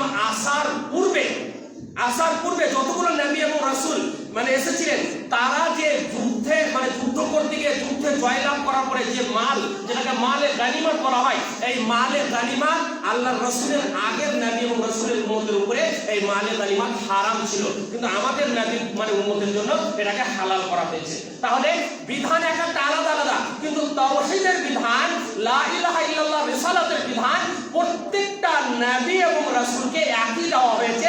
এমনটা নয় যে আগে তাওহীদের ব্যাপারে আল্লাহ আগেকার নবীকে বলা হয়েছে আর এখনটা নয়, এমনটা করা হয়নি। প্রত্যেকটা আল্লাহ রাব্বুল আলামিন বললেন যে প্রত্যেকটা নবী এবং রাসূলকে তাওহীদের বিষয়ে বলা হয়েছে, এবং এটার বিষয়ে জানাটা আমাদের জন্য কতটা প্রয়োজনীয়, ফজিলতটা জানতে গেলে আমরা বুঝতে পারবো। আল্লাহ নবী সাল্লাল্লাহু আলাইহি ওয়াসাল্লাম বলেছেন, মান মাতা ওয়া হুয়া ইয়ালামু আন্নাহু লা ইলাহা ইল্লাল্লাহ দাখালাল জান্নাহ, হাদিস সহিহ মুসলিমের মধ্যে এসেছে। আল্লাহ রাসূল সাল্লাল্লাহু আলাইহি ওয়াসাল্লাম বলেছেন, যদি কারো মৃত্যু এইভাবে হয়েছে যে আন্নাহু ওয়া হুয়া ইয়ালামু আন্নাহু লা ইলাহা ইল্লাল্লাহ, সে জেনেছে বা জানতে পেরেছে নিশ্চয় আল্লাহ ছাড়া কোনো সত্য ইলাহা নেই, দাখালাল জান্নাহ, সে ব্যক্তি জান্নাতে প্রবেশ করবে। যদি আর ব্যাখ্যা বিশ্লেষণ আগে যাবো ইনশাআল্লাহ, এইবারে চলে আসো। তারপরে মান মাতা লা ইউশরিক বিল্লাহ শাইয়ান দাখালাল জান্নাহ ওয়া মান মাতা ইউশরিক বিল্লাহ দাখালান নার। আর যদি কারো মৃত্যু এমন অবস্থায় হয়েছে যে সে আল্লাহর সাথে কাউকে শরীক করেনি, তাহলে সে জান্নাতে যাবে। আর যদি কারো মৃত্যু এমন অবস্থা হয়েছে যে আল্লাহর সাথে কাউকে অংশীদার করেছে, শিরক মানে আল্লাহর সাথে কাউকে শরীক করেছে, তাহলে সে জাহান্নামে যাবে। অতএব তাওহীদের বিষয়টা আমাদের জন্য জানাটা কতটা জরুরি এবং তাওহীদের ফজিলত। এবারে ফজিলতের বিষয় বলতে গিয়ে আমি একটা হাদিস আপনাদের সামনে নিয়ে আসি, তাহলে বুঝতে পারবেন যে তাওহীদের বিষয় ফজিলতটা আল্লাহ রাব্বুল আলামিন কতটা আমাদের জন্য রেখেছে। ইউআযিবু নাসু মিন আহলি তাওহীদ ফিন নার হাত্তা ইয়াকুনু ফিহা হুমামান। আগে যে হাদিসটা পড়েছিলাম, আল্লাহ রাসূল সাল্লাল্লাহু আলাইহি ওয়াসাল্লাম বলেছেন যে কতগুলো মানুষকে আল্লাহ রাব্বুল আলামিন তাদের পাপের কারণে গুনাহের কারণে কি করবেন, তাদেরকে জাহান্নামে দেবেন, এবং নেওয়ার পরে জাহান্নামে পুড়ে পুড়ে তারা কয়লা হয়ে যাবে। তারপরেও কিন্তু আল্লাহ রাব্বুল আলামিন তাওহীদের কারণে জাহান্নাম থেকে তাদেরকে উঠিয়ে নিয়ে আসবেন। তাওহীদ থাকার কারণে তাদেরকে জাহান্নাম থেকে উঠিয়ে নিয়ে আসবেন, দিয়ে তারপরে আল্লাহ তাদেরকে জান্নাতে দিবেন। তার মানে এখান থেকে বোঝা যাওয়া হচ্ছে না, এই হাদিসের দ্বারা যেটা বোঝা যাচ্ছে যে তাওহীদ যদি থাকে আপনার মধ্যে, তারপরে কোনো কিছু ভুল ত্রুটি হয়েছে, গুনাহ হয়ে গেছে, যেগুলো হয়তো আপনি ক্ষমা চাইনি বা হয়তো আল্লাহ আপনাকে ক্ষমা করেননি, যার কারণে হয়তো আপনাকে কিছুদিনের জন্য কিছু সময়ের জন্য জাহান্নামে পড়তে হয়েছে, তারপরেও কিন্তু তাওহীদ থাকার কারণে আল্লাহ রাব্বুল আলামিন আপনাকে কি করবেন, জান্নাতে নিয়ে আসবেন। এটা এবারে কেন, এবারে আপনাদের আরেকটা কথা বলি। আল্লাহ রাব্বুল আলামিন সূরা আল হিজর, সম্ভবত সূরা আল হিজর 2 নম্বর আয়াত আল্লাহ রাব্বুল আলামিন বলেছেন, রুবামা ইয়াওয়াদুল লাযিনা কাফারু লাউ কানু মুসলিমিন। আল্লাহ রাব্বুল আলামিন বলেছেন যে কাফেররা সেদিন আফসোস করবে যে কাশ, হায় আফসোস, আজকে যদি আমরা যদি আগে যদি আমরা মুসলিম হতাম, আমরা যদি তাওহীদের বিশ্বাসী হতাম, আমরা যদি লা ইলাহা ইল্লাল্লাহ যদি পাঠ করতাম বা তাওহীদের যদি বিশ্বাসী হতাম, তাহলে আমরাও আজকে এদের মতো জান্নাতে চলে যেতাম। এটা কিভাবে হবে? ইবনে আসিমের একটা রওয়ায়াত রয়েছে, উনি বলেছেন যে যখন ওই জাহান্নামী মানে যারা আল্লাহকে বাদ দিয়ে অন্যের পূজা করে, শিরক করেছে, যারা মুশরিক হয়ে মারা গিয়েছে, যারা শিরক করেছে, যাদের হৃদয়ে তাওহীদ ছিল না, তারা যখন জাহান্নামে জ্বলবে, এবং তাদের সাথে সাথে যাদের হৃদয়ে তাওহীদ ছিল এবং কিছু পাপের কারণে তারাও যখন জাহান্নামে জ্বলবে, তখন ওই মুশরিকরা এই জাহান্নামীদেরকে দেখে বলবে, আচ্ছা কি ব্যাপার, তোমরা তো দুনিয়াতে দেখছিলাম তাওহীদ করতে খুব, এবং তাওহীদের বিষয়ে তোমরা খুব জ্ঞান অর্জন করেছিলে, তোমরা তো সাক্ষ্য প্রদান করেছিলে যে আশহাদু আল্লা ইলাহা ইল্লাল্লাহ ওয়া আশহাদু আন্না মুহাম্মাদান আবদুহু ওয়া রাসূলুহু, তোমরা তো সাক্ষ্য প্রদান করেছিলে, তবে এগুলো সাক্ষ্য প্রদান করার পরেও তাওহীদ থাকার পরে আজকে কেন তোমাদেরকে জাহান্নামের অবস্থা আসছে? তখন আল্লাহ রাব্বুল আলামিনকে এই কথাটা অত্যন্ত অপছন্দ হবে, যার কারণে আল্লাহ রাব্বুল আলামিন তাদের উপরে রাগান্বিত হয়ে ওই আহলে তাওহীদ যারা ওই তাওহীদবাদীদেরকে আল্লাহ রাব্বুল আলামিন জাহান্নাম থেকে উঠিয়ে জান্নাতে নিয়ে আসবেন। তখন কাফেররা আফসোস করবে, রুবামা ইয়াওয়াদুল লাযিনা কাফারু লাউ কানু মুসলিমিন, আফসোস আমরাও যদি এদের মতো যদি দুনিয়াতে মুসলিম হতাম, আমরাও যদি কালেমায়ে শাহাদাতাইনের সাক্ষ্য প্রদান করতাম, আমরাও যদি তাওহীদবাদী হতাম, তাহলে আজকে এদের সাথে আমরাও জান্নাতে যেতে পারতাম। তাহলে তাওহীদের ফজিলত কতটা রয়েছে। এবারে আরেকটা ফজিলতের কথা বলি তাওহীদের বিষয়। হাদিস থেকে প্রমাণিত আছে তাওহীদের বিষয় বলা হয়েছে। আল্লাহ রাসূল সাল্লাল্লাহু আলাইহি ওয়াসাল্লাম বলেছেন যে তাওহীদের কিয়ামতের দিনে এমন একজন ব্যক্তিকে, বহুগুলো মানুষের, সমস্ত মানুষের সামনে এমন একজন ব্যক্তিকে নিয়ে এসে দাঁড় করিয়ে দেওয়া হবে, সকলের সামনে দাঁড় করিয়ে দেওয়া হবে। আর দাঁড় করিয়ে দেওয়ার পরে তার চোখের সামনে আল্লাহ রাব্বুল আলামিন তার পাপের, তার গুনাহের 99টা রেজিস্টার খুলে দেওয়া হবে। কথা বললাম, 99টা রেজিস্টার, তার গুনাহের 99টা খাতা খুলে দেওয়া হবে। আর এক একটা খাতা বলা হচ্ছে তার চোখের দৃষ্টি শক্তি যতদূর পর্যন্ত যাবে ততদূর পর্যন্ত এক একটা খাতা। এত পাপ করেছে যে তার 99টা গুনাহের খাতা, রেজিস্টার খাতাকে তার সামনে খুলে দেওয়া হবে। খুলে দেওয়ার পরে এবারে তাকে বলবে, আচ্ছা দেখো তো এই যে তোমার চোখের সামনে যে খাতাগুলো খুলে দেওয়া হয়েছে, তো এর মধ্যে কি দেখো তো কোন রকমের তোমার উপরে কোন জুলুম করা হয়েছে? এর মধ্যে কি মানে তুমি যেটা করনি সেটা লেখা হয়েছে? বা আমার ফেরেশতারা যাদেরকে দায়িত্ব দেওয়া হয়েছিল, কিরামান কাতিবিন ইয়ালামুনা মা তাফআলুন, যাদেরকে দায়িত্ব দেওয়া হয়েছিল, আচ্ছা তারা লিখতে গিয়ে কি কম বেশি করে ফেলেছে, তোমার উপরে কোন জুলুম করেছে দেখো তুমি? তখন তারা বলবে লা ইয়া রাব্বি, সে বলবে না আল্লাহ রাব্বুল আলামিন, না আমি এর মধ্যে কোনো বাড়তি জিনিস লেখা নেই, যেটা আমি গুনাহ করেছি সেটাই লেখা রয়েছে, এবং ফেরেশতারাও এর মধ্যে কোনো রকমের কোনো কিছু বাড়তি করে দেয়নি, বাড়িয়ে দেয়নি, আমার উপরে কোনো কিছু জুলুম করা হয়নি লিখতে গিয়ে। তো তখন আল্লাহ রাব্বুল আলামিন বলছেন, আচ্ছা বলো তো তোমার কি এখন কোনো উপায় রয়েছে তোমার নিজের ডিফেন্সের জন্য বা নিজেকে বাঁচাবার জন্য? এখন কি তোমার কোনো উপায় রয়েছে? তুমি তো এখন জাহান্নামে যাওয়ার পরিস্থিতিতে, তো তোমার কি এখন নিজেকে বাঁচাবার জন্য কোনো উপায় রয়েছে? তখন সে বলবে, না আল্লাহ, আমার কোনো উপায় নেই বাঁচার জন্য। তখন আল্লাহ রাব্বুল আলামিন একটা এই ধরনের চিট খুলবে, এই ধরনের একটা চিট, ছোট্ট করে একটা কাগজের টুকরা খুলে আল্লাহ রাব্বুল আলামিন এই দেখো, তুমি বলেছিলে আগে আশহাদু আল্লা ইলাহা ইল্লাল্লাহ ওয়া আশহাদু আন্না মুহাম্মাদার রাসূলুল্লাহ, এই যে দেখো এটা। তখন বলবে, আল্লাহ এটা দিয়ে আবার কি হবে? এতগুলো আমার 99টা রেজিস্টারের খাতা, গুনাহের শুধু পাপ আর পাপ, পাপ আর পাপ, পাপ আর পাপ, আর সামান্য একটা কালেমা, এই কালেমা দিয়ে আমার কি হবে? তখন আল্লাহ রাব্বুল আলামিন বলেন, আজকে তোমার উপরে কোনো রকমের কোনো জুলুম করা হবে না। তখন ওই 99টা রেজিস্টারকে দাঁড়ি পাল্লার একদিকে চাপানো হবে, এবং এই আশহাদু আল্লা ইলাহা ইল্লাল্লাহ ওয়া আশহাদু আন্না মুহাম্মাদার রাসূলুল্লাহ, এই কালেমাটাকে দাঁড়িয়ে এক পাল্লায় চাপা হবে। চাপার পরে দেখা গেল যে এই কালেমায় আশহাদু আল্লা ইলাহা ইল্লাল্লাহ ওয়া আশহাদু আন্না মুহাম্মাদার রাসূলুল্লাহ, এই কালেমাটা পাল্লাটা ভারী হয়ে গেল, আল্লাহ তাকে জান্নাতে দিলেন। তাহলে তাওহীদের ফজিলত কতটুকু? তবে সবাই এটা মনে করিয়েন না যে তার মানে তাহলে এবার আমরা লাইসেন্স পেয়ে গেলাম যে নামাজ রোজা করবো না, কিছু করবো না, মৃত্যুর আগে কালে মানে তাওহীদ পড়ে নেবো, মানে কালিমা পড়ে নেবো, জান্নাতে চলে যাবে। এটা সবার জন্য না। যারা সুযোগ পায়নি এমন সময় কালিমা পাঠ করেছে, কালিমা পাঠ করার পরে সে আর সুযোগ পায়নি নামাজ পড়া, রোজা রাখা, আর কোনো কিছু সুযোগ পায়নি, আর একবারে অন্তরের স্থল থেকে উদার চিত্তে শক্ত মন নিয়ে এবং আল্লাহ রাব্বুল আলামিনের উপরে অটুট ভরসা এবং বিশ্বাস রেখে সেই কালিমা পাঠ করে মৃত্যুবরণ করেছে, তাদের জন্য এটা। নইলে তাওহীদ থাকার কারণেও, কালিমা তাওহীদ থাকার কারণেও তো বেশ কিছু মানুষকে জাহান্নামে চলতে হবে। আগে হাদিসটা বললাম না? তাহলে আল্লাহ রাব্বুল আলামিন আমাদেরকে যেন তাওহীদ বুঝার তৌফিক দান করে। সময় যেহেতু চলে আসছে, এবারে বিষয়গুলো আমি যেটা আপনাদের সামনে রাখতে চাইবো সেটা হচ্ছে যে তাওহীদের কিসিম, প্রকার। তাওহীদের প্রকার। আচ্ছা, তাওহীদের কয় প্রকার আছে কেউ জানেন? কয় প্রকার জানেন না? তাওহীদের কয় প্রকার? তিন প্রকার। সুবহানাল্লাহ, আল্লাহ এর জ্ঞানকে আল্লাহ যেন বৃদ্ধি করে দেয়, আমিন। তাওহীদের কয় প্রকার? তিন প্রকার। তাওহীদের তিন প্রকার কি কি? তাওহীদে রুবুবিয়্যাত, তাওহীদে উলুহিয়্যাত, তাওহীদে আসমা ওয়া সিফাত। তিনটা তাওহীদের প্রকার। কটা বললাম?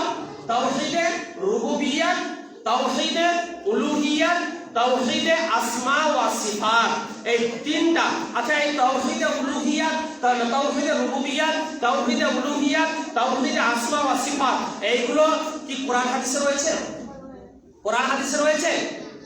অবশ্যই রয়েছে, অবশ্যই রয়েছে।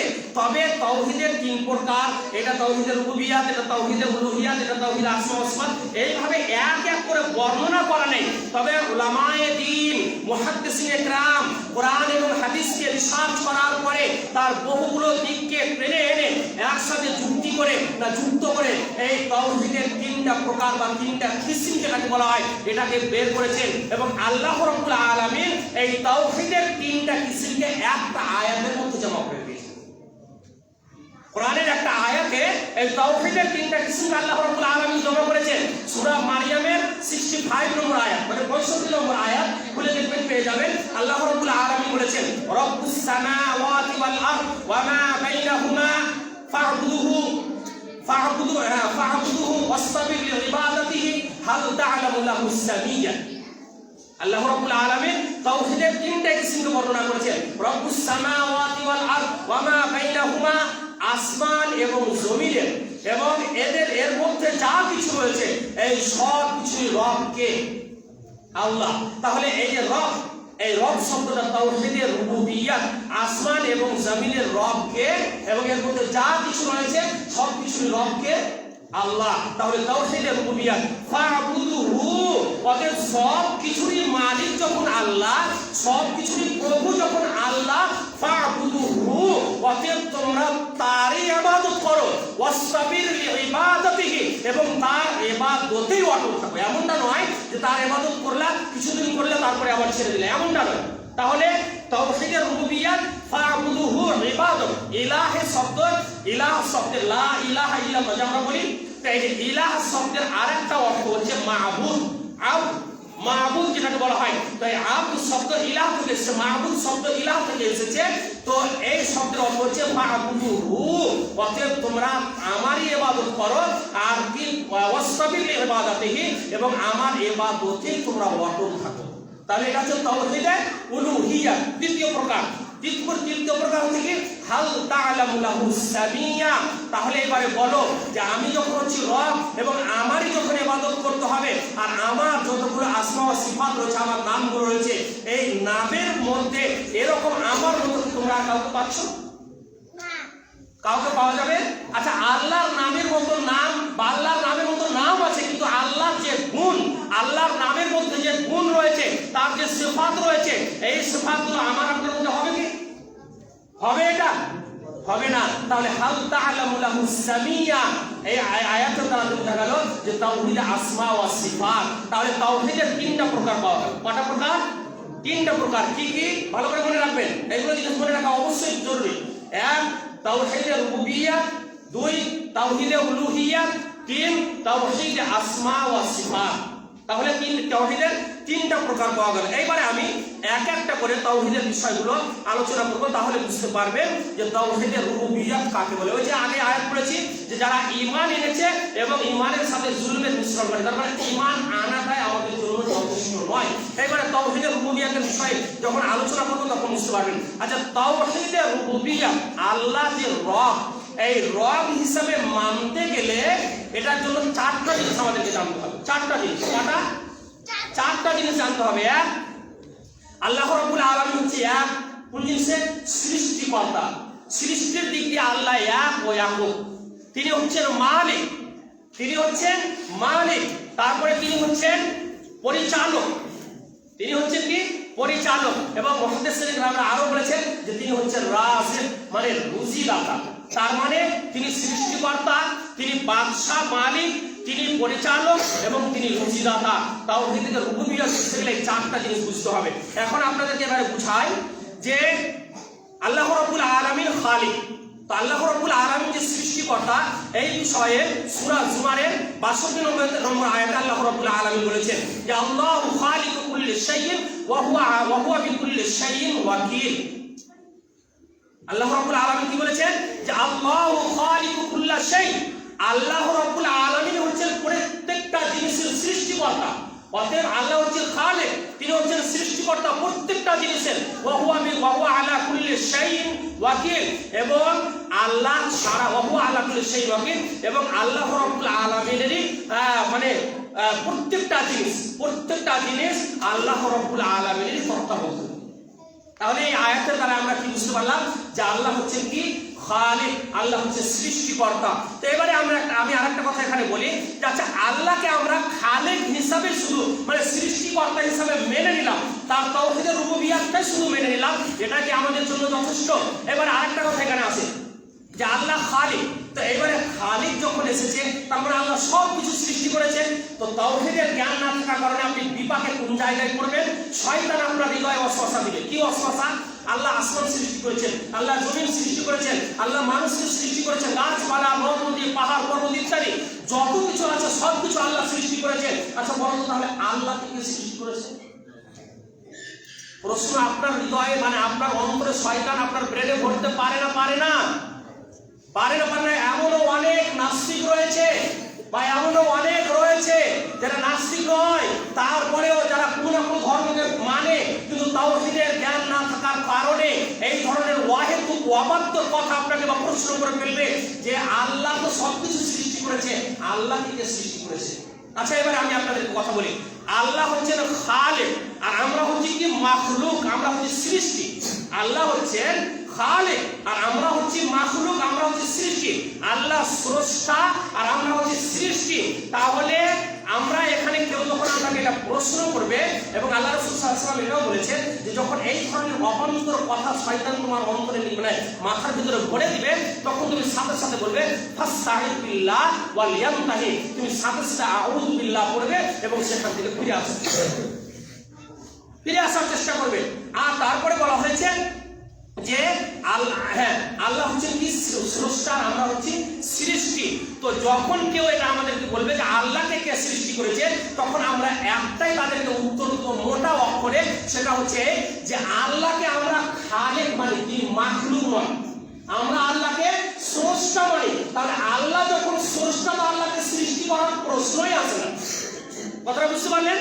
আল্লাহ যখন স্রষ্টা, তো আল্লাহকে তো সৃষ্টি করার কোনো প্রশ্নই আসে না। অতএব আল্লাহ হচ্ছে খালেক আর আমরা হচ্ছি মাখলুক, আমরা হচ্ছি সৃষ্টি। এটা আমাদের উত্তর আসবে। ব্রাদার ইসলাম, এইবারে চলে আসছে তারপরে ইবনে আব্বাস রাদিয়াল্লাহু তাআলা আনহুকে কেউ প্রশ্ন করা হয়েছিল যে আচ্ছা বলো তো, যেমন আমাদের মধ্যে অনেকেরই ব্রেনে এই প্রশ্নটা আছে, আচ্ছা এটা আগে এসছে, ওটা আগে এসছে, ওটা আগে এসছে, আচ্ছা আল্লাহ আগে এসছে না পরে এসছে? এই ধরনের কথা আছে না, প্রশ্ন আছে না? আচ্ছা আল্লাহ আগে এসছে না পরে এসছে, আল্লাহ কখন এসছেন, এই ধরনের প্রশ্ন আছে। যদি কারো ব্রেনে এই ধরনের প্রশ্ন আসে, ইবনে আব্বাস রাদিয়াল্লাহু তাআলা আনহুকে কেউ এই ধরনের প্রশ্ন করেছিল, উনি কোরআনের একটা আয়াত পড়েছিলেন, সেটা হলো হুয়াল আউয়াল ওয়াল আখির, তিনি হচ্ছেন প্রথম, তিনি হচ্ছেন শেষ। অতএব যত কিছু আপনি প্রথমে লাগাবেন, সবের প্রথমে আল্লাহ রাব্বুল আলামিন। কথা বুঝতে পেরেছেন? যত কিছু আপনি প্রথমে লাগাবেন, ও প্রথমে ছিল, ও প্রথমে ছিল, ও প্রথমে, সবের প্রথমে ওয়াল আউয়াল ওয়াল আখির, তিনি হচ্ছে সবের প্রথম, তিনি হচ্ছেন সবের শেষ। অতএব যখন এই ধরনের প্রশ্ন করবে, তাদেরকে এই ধরনের উত্তর দিবেন। ব্রাদার ইসলাম, এবারে আমরা চলে আসি আরেকটা আমাদের দ্বারাতে ভুল যেটা ঢুকে থাকে ব্রেনে, আমাদের ভুল জিনিস একটা ঢুকে থাকে, সেটা হচ্ছে কি যে আমরা একটা শব্দ ব্যবহার করি, খোদা। ব্যবহার করি না, করি না? এই খোদা শব্দটা আমরা কেন ব্যবহার করি? আমরা অনেকে মনে করি যে খোদা মানে আল্লাহ, খোদা মানে আল্লাহ, এটা আমরা মনে করি। আমরা মনে করি হৃদয়তে, কিন্তু শব্দটা ব্যবহার করা যাবে না। শব্দটার মানে হচ্ছে খুদ আ, মানে নিজে এসেছে, বা আল্লাহ এসেছেন, আল্লাহ সর্বদাই আছেন। আল্লাহর ব্যাপারে কেউ যদি এই আকীদা রাখে যে আল্লাহ আগে এসেছেন, এটা হচ্ছে তার আকীদার ত্রুটি, এটা হচ্ছে ভুল। অতএব এই ভুল থেকে বেরিয়ে আসতে হবে। আল্লাহ আগে আসেননি, আল্লাহ সর্বদাই আছেন। এই আকীদা, এর নাম হচ্ছে আকীদা। এটা মাথায় ধরে রাখবেন, যার কারণে খোদা শব্দটা ব্যবহার করা যাবে না। অতএব রুবুবিয়্যাত, তাওহীদের রুবুবিয়্যাত বুঝতে গেলে প্রথমে বুঝতে হবে আল্লাহ হচ্ছেন খালেক, আল্লাহ হচ্ছে সৃষ্টি, এবং আমরা হচ্ছি, আল্লাহ হচ্ছে স্রষ্টা, আমরা হচ্ছি সৃষ্টি। দ্বিতীয় নম্বর হচ্ছে আল্লাহ রাব্বুল আলামিন মালিক। তাই মালিকের বিষয়টা নিয়ে দুইটা জিনিস বোঝা যায়। একটা হচ্ছে মালিক মানে মালিক একটা, মানে যেমন আপনি দুনিয়াতে বললেন এই জিনিসটার আমি মালিক, ওই জিনিসটার আমি মালিক, ওই জিনিসটার আমি মালিক। আর একটা বলা হচ্ছে মালিক, একটা মিম আলিফ লাম কাফ, মালিক। আর একটা হচ্ছে মিম লাম কাফ, যেমন আপনি সূরা ফাতিহা যখন পড়বেন মালিক ইয়াউমিদ্দিন একটা আছে, কিন্তু এটাকে আবার মালিক ইয়াউমিদ্দিনও পড়া যায়। একটা হচ্ছে মালিক ইয়াউমিদ্দিন, আবার এটাকে মালিক ইয়াউমিদ্দিন। মালিক ইয়াউমিদ্দিন মানে কিয়ামতের দিনের মালিক, আর মালিক ইয়াউমিদ্দিন মানে কিয়ামতের দিনের বাদশা। মালিক মানে মালিক, আর মালিক মানে হচ্ছে বাদশা। তবে এখানে আরেকটা কথা মাথায় রাখেন যে যিনি মালিক তিনি কিন্তু বাদশা নন, আর যিনি কিন্তু মালিক, বাদশা যিনি, তিনি কিন্তু মালিক। বুঝতে পারছেন? যিনি মালিক তিনি কিন্তু বাদশা নন, আর যিনি মালিক মানে বাদশা, তিনি কিন্তু মালিক। অতএব আল্লাহ রাব্বুল আলামিন কিন্তু এই দুটোই, আল্লাহ রাব্বুল আলামিন, আল্লাহ বাদশাও, আপনার আল্লাহ মালিকও, আল্লাহ মালিক, দুটোই আল্লাহ রাব্বুল আলামিন। অতএব আল্লাহ রাব্বুল আলামিন মালিক, এটা আমাদের মানে এটার উপরে আমাদের কি করতে হবে? ঈমান রাখতে হবে। যেমন আল্লাহ রাব্বুল আলামিন হচ্ছেন আল মালিকুল কুদ্দুস সালাম। তারপরে এবারে চলে আসি আল্লাহ রাব্বুল আলামিন অন্য আয়াতে বলেছেন লিমানিল মুলকুল ইয়াউম লিল্লাহিল ওয়াহিদুল কাহ্হার। লিমানিল মুলকুল, কিয়ামতের দিন আল্লাহ রাব্বুল আলামিন বলেন আজকের দিনের মালিক, আজকের দিনের বাদশা কে? লিল্লাহিল ওয়াহিদুল কাহ্হার। তাহলে আজকের দিনের বাদশাহীটা কার? আল্লাহ রাব্বুল আলামিনের, যিনি কাহ্হার। কাহ্হার মানে বলা হয় মানে অত্যন্ত শক্তিশালী এবং পুঙ্খানুপুঙ্খ বিচারক, এটা বলা হয় কাহ্হার। এর আরো অর্থ আছে ব্রাদার ইসলাম। তো আল্লাহ রাব্বুল আলামিন হচ্ছেন কে? কিয়ামতের দিনের মালিক। তারপরে এইবারে মুলকের বিষয়টা নিয়ে দেখেন যে যারা দুনিয়াতে মালিক হয়, এই মালিক হওয়াটাও কিন্তু সে নিজে নিজে মালিক হয়ে যায়। নিজে নিজে যারা দুনিয়াতে বাদশা যারা হন, তারা কিন্তু নিজে নিজে বাদশা হয়ে যান না। আল্লাহ রাব্বুল আলামিন বলেছেন তুতিল মুলকা মান তাশা ওয়া তানজিউল মুলকা মিম্মান তাশা। আল্লাহ রাব্বুল আলামিন যাকে ইচ্ছা বাদশাহী দান করেন, আবার যার কাছ থেকে ইচ্ছা হয় ছিনিয়ে নেন না। তার মানে দুনিয়াতে যে আপনি যে রাজত্ব পেয়েছেন, যে বাদশাহী পেয়েছেন, এটাও কিন্তু দেওয়া কার? আল্লাহ। এটাও দেওয়া কার? আল্লাহ। তাও আবার আল্লাহর ইচ্ছাতে যাকে চাইবেন আল্লাহ দিবেন, আবার যার কাছ থেকে ইচ্ছা আল্লাহ রাব্বুল আলামিন ছিনিয়ে নেবেন। অনেক দুনিয়াতে দেখেন এমন অনেক সময় অনেক বাদশার আপনি ইতিহাসগুলো পড়ে দেখেন যে তার সন্তানই তাকে জেলে ভরে তাকে হত্যা করেছে, পারেনি? তার প্রজা বা তার কওমের লোকেরা, তার মানে রাজত্বের লোকেরা তার মানে বিরুদ্ধে, তার সেনাপতিরা তার বিরুদ্ধে মানে কি করে মানে তারা মানে একজুট হয়ে তার বিরুদ্ধে স্লোগান দিয়ে তাকে আর কিছু করে মানে তার বাদশাহকে তাকে সরিয়ে দিয়ে তাকে হত্যা করেছে। অনেক ইতিহাস রয়েছে। তাহলে আল্লাহ রাব্বুল আলামিন হচ্ছেন মালিক এবং মালিক, তিনি বাদশাহ, তিনি মালিকও, তিনার উপরে আর কোনো কিছু নেই। ব্রাদার আল ইসলাম, এবারে আমি চলে আসছি আপনাদেরকে মুদাব্বির মানে তাদবির যেটাকে বলা হয়। আল্লাহ রাব্বুল আলামিন হচ্ছেন পরিচালক। তো আল্লাহ রাব্বুল আলামিন পরিচালক। এমনটা পরিচালক কেন আল্লাহ রাব্বুল আলামিন? আমরা মানব যে প্রত্যেকটা জিনিস দুনিয়াতে যা কিছু রয়েছে আল্লাহ রাব্বুল আলামিন সৃষ্টি করার পরে এই জিনিসগুলো কি ছেড়ে দিয়েছেন? আল্লাহ রাব্বুল আলামিন যা পৃথিবীতে সৃষ্টি করেছেন, আমাকে আপনাকে, গাছপালা, নদ নদী, জীব জন্তু, পশু পাখি যা কিছু সৃষ্টি করেছেন, আচ্ছা সৃষ্টি করার পরে আল্লাহ কি এগুলোকে ভুলে গেছেন? নাউযুবিল্লাহ। আল্লাহ এগুলো থেকে ভুলে গেছেন কি? যে ছেড়ে দিয়েছি, সৃষ্টি করে দিয়েছি, ছেড়ে দিয়েছি, আর আমার কোনো দেখার দরকার নেই, তোমরা যা করতে পারো, এরকম কি? এটা যেন কোনো সময় মানুষ মনে না করে। যদি এটা কেউ মনে করে তাহলে ও বড় ভ্রান্ত পথে রয়েছে। আল্লাহ রাব্বুল আলামিন এদের বিষয় বলেছেন, জালিমদের বিষয়ে, ওয়ালা তাহসাবানুল্লাহা গাফিলান আম্মা ইয়ালামুজ জালিমুন। আর জালিম যারা, তারা এই ভ্রান্ততে কখনোই যেন না থাকে। কি কখনোই না থাকে? যে সে জুলুম করবে, আর সে জুলুম করার পরে আল্লাহ তাকে পাকড়া করবে না, ধরবে না, আল্লাহ তাকে কিছু বলবে না। এই ভ্রান্তিতে না থাকে। কারণ আল্লাহ যেমন সৃষ্টি করেছেন, জান্নাত সৃষ্টি করেছেন, জাহান্নাম সৃষ্টি করেছেন। জান্নাত যেমন খায়র, তেমনি জাহান্নামও। আর জাহান্নাম হচ্ছে শার। জান্নাত যেমন আমাদের জন্য কি খায়র মানে আমাদের উপকারী বা উপকৃত আমাদের জন্য, আর জাহান্নাম হচ্ছে শার, আমাদের জন্য নিকৃষ্ট। তো জাহান্নাম সৃষ্টি করেছেন আল্লাহ এবং জান্নাত সৃষ্টি করেছেন আল্লাহ। এই খায়র এবং শারের সৃষ্টির মালিক কিন্তু আল্লাহ। তাই বলে আমরা কিন্তু এটা কখনো আল্লাহকে বলতে পারি না যে খায়র এবং শার আল্লাহ সৃষ্টি করেছেন। যেমন ইব্রাহিম আলাইহিস সালাম যখন অসুস্থ হতেন, ভালো এবং মন্দের মালিক আল্লাহ, কিন্তু তাই বলে আমরা ভালোটাকে যখন বলবো তো মন্দটাকে বলার সময় এটা যেন আল্লাহর দিকে আদরের সহিত আমরা যেন নিসবত না করি, এটা থেকে যেন আমরা পরহেজ করি। কেমন?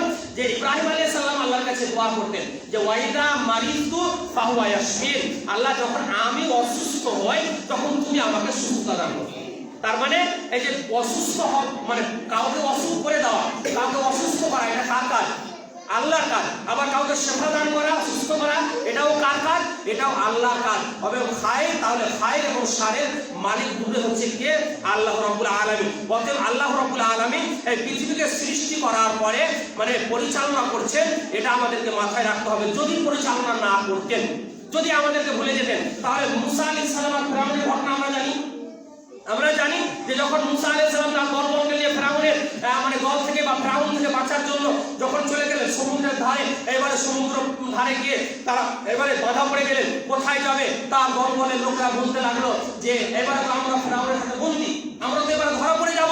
তখন মুসা আলাইহিস সালাম কি বলেছিলেন যে কাল্লা ইন্না মাই রাব্বি সায়াহদিন, কখনো নয়, নিশ্চয় আল্লাহ আমার সাথে রয়েছেন, অতএব তিনি আমাদেরকে পথ দেখাবেন। তারপরে আল্লাহ রাব্বুল আলামিন তাদেরকে সমুদ্রের রাস্তা করে তাদেরকে পার করিয়ে দিলেন এবং ফিরআউন ও তার অশ্বটি করতে ডুবিয়ে মেরে দিলেন।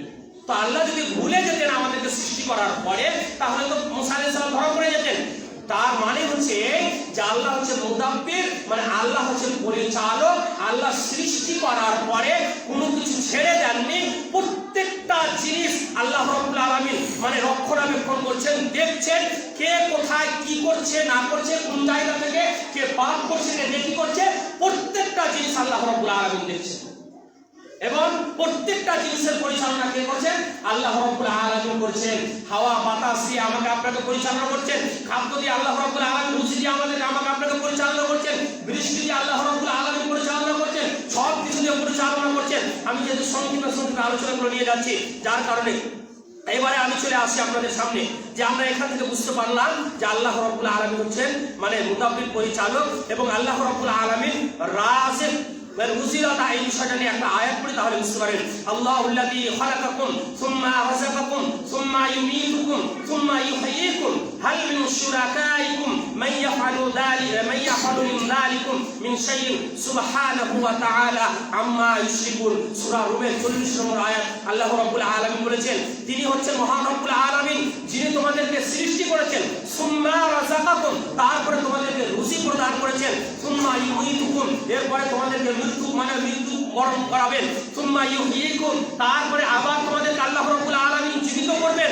হাল মিন শুরাকাইকুম মান ইয়াফআলু মিন যালিকুম, আচ্ছা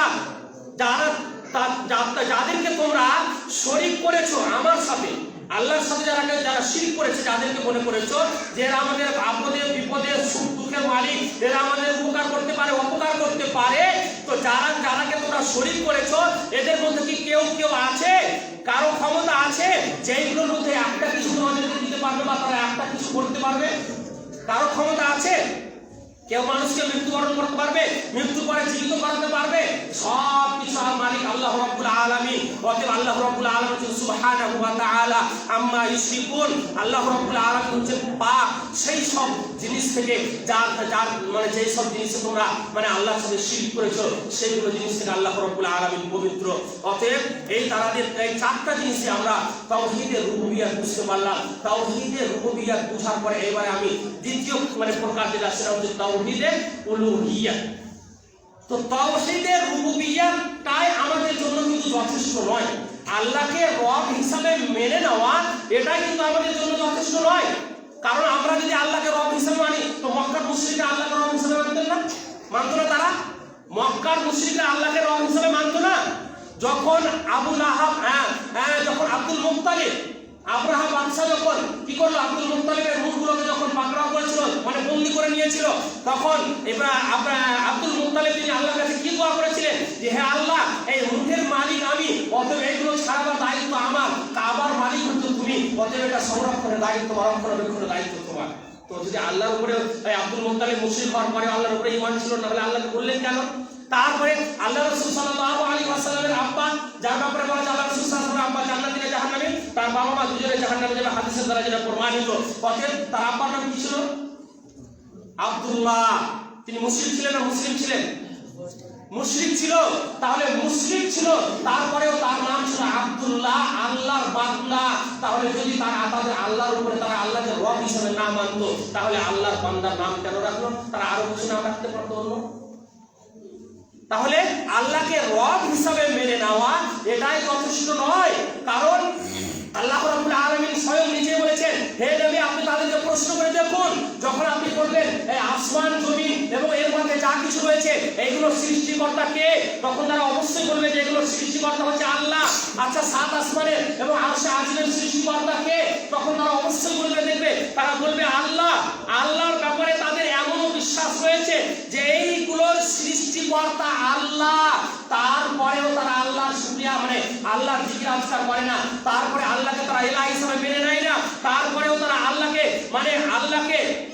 মানে এলাহ মাহবুদ হিসেবে তারা মেনে নেয় না, তারপরেও তারা মুশরিক ওয়া মা ইউমিনু আকতারুহুম বিল্লাহি ইল্লা ওয়া হুম মুশরিকুন তোমাদের মধ্যে অধিকাংশ মানুষ আল্লাহর প্রতি ঈমান আনা সত্ত্বেও মুশরিক কেন তারা মুশরিক হলো এই জন্যই এইবারে বুঝতে পারবেন কবরের পূজা করা আর পীরের কাছে সাজদা করার বিষয়টা আর এই মক্কার মুসলিমদের বিষয়টা মক্কার মুশরিকরা তারা জানতো যে লাত উজ্জা মানাত হুবাল এইগুলো যে সব 360টি মূর্তি ছিল মক্কার কাবার ভিতরে এই 360টি মূর্তির মধ্যে ইব্রাহিম আলাইহিস সালামের মূর্তি ছিল কাবার ভিতরে এই 360টি মূর্তির মধ্যে ইসমাঈল আলাইহিস সালামের মূর্তি ছিল এবং আরো বড় বড় নবী এবং রাসূলদের ভিতরে মূর্তি কাবার ভিতরে ছিল এদেরকে তারা মানত কি হিসাবে এদেরকে ডাইরেক্ট আল্লাহ বলতো না তবে তারা মুশরিকরা কিভাবে তাদেরকে মানত যে এরা হচ্ছে আল্লাহর নৈকট্য বান্দা আল্লাহর নেক বান্দা ছিল এক সময়ে অতএব এদেরকে যদি আমরা সন্তুষ্ট করতে পারি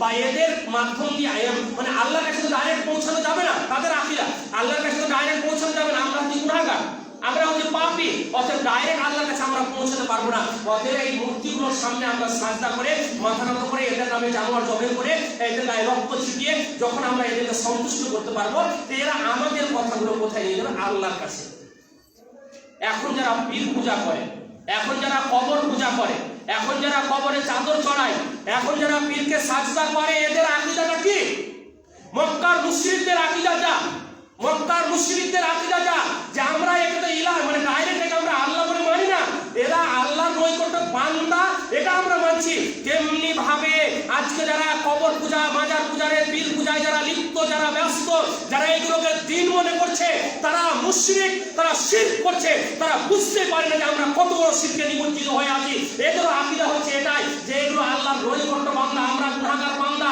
জজের কাছে গেলে তো উকিলের প্রয়োজন হয় অতএব আল্লাহর কাছে যেতে গেলে ডাইরেক্ট তো আমরা গুনাহগার বান্দা আল্লাহর কাছে পৌঁছাতে পারবো না অতএব এদেরকে যদি আমরা সন্তুষ্ট করতে পারি এদের নামে যদি আমরা জানোয়ার জবাই করতে পারি এদের আকাশে যদি সাজদা করতে পারি তাহলে এরা আমাদের কথাগুলো আল্লাহর কাছে রাখবে তখন আল্লাহ বলে নাউযুবিল্লাহ বলে তাহলে মক্কার মুশরিকদের মধ্যে আর এখনকার মুসলিম মুশরিকদের মধ্যে পার্থক্যটা কোথায় যদি আমাদের এই তাওহীদে উলুহিয়াতের বিষয়ে জানা না থাকে তাহলে ওই যে বললাম তাওহীদের বিষয়ে যদি আমার আপনার জ্ঞান না থাকে তাহলে সেই শিরকের মানে নিমজ্জিত হয়ে যাওয়া শিরকের মধ্যে পড়ে যাওয়া এটা আমার আপনার দ্বারাই স্বাভাবিক তারপরে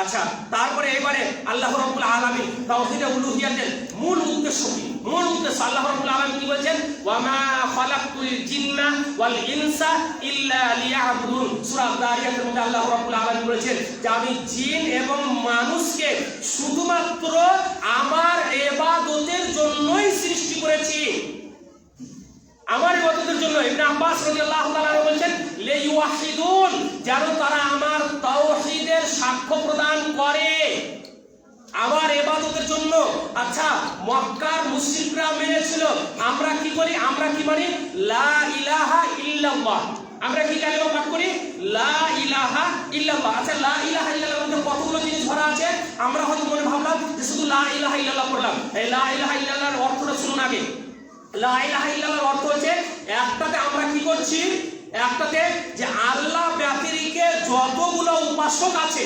যতগুলো মাবুদ আছে যতগুলো ইলাহ রয়েছে আল্লাহ ব্যতিরেকে এইগুলো সবকে আমরা অস্বীকার করছি লা ইলাহা আর নেই কোনো সত্য ইলাহ ইলাহ তো আছে কিন্তু এগুলো একটাও সত্য ইলাহ নেই এগুলোকে আমরা কি করলাম অস্বীকার করলাম আর আমরা স্বীকৃতি দিলাম কি ইল্লাল্লাহ আল্লাহ ছাড়া যতগুলো দুনিয়াতে ইলাহ হিসাবে যাদেরকে যারা মেনে নিয়েছে যাদের সামনে সাজদা করে যে মূর্তির সামনে সাজদা করে পাথরের সামনে সাজদা করে কবরের সামনে সাজদা করে যাদেরকে তারা ইলাহ হিসাবে মেনে নিয়েছে এইগুলো সব বাতিল এইগুলো সব ভ্রান্ত অতএব তাওহীদে উলুহিয়াত আমাদের জন্য অত্যন্ত জরুরি আরেকটা হাদিসের কথা আরেকটা কথা বলি ইবাদত তাওহীদে উলুহিয়াতের দ্বিতীয় নাম হচ্ছে কি ইবাদত তাওহীদে উলুহিয়াতের দ্বিতীয় নাম হচ্ছে কি ইবাদত ইবাদতের পরিসংখ্যান আপনাদেরকে দিয়ে তাহলে বুঝতে পারবেন ইমাম ইবনে তাইমিয়া রাহমাতুল্লাহ আলাইহি বলেছেন আল ইবাদাতু ইসমুন জামিউন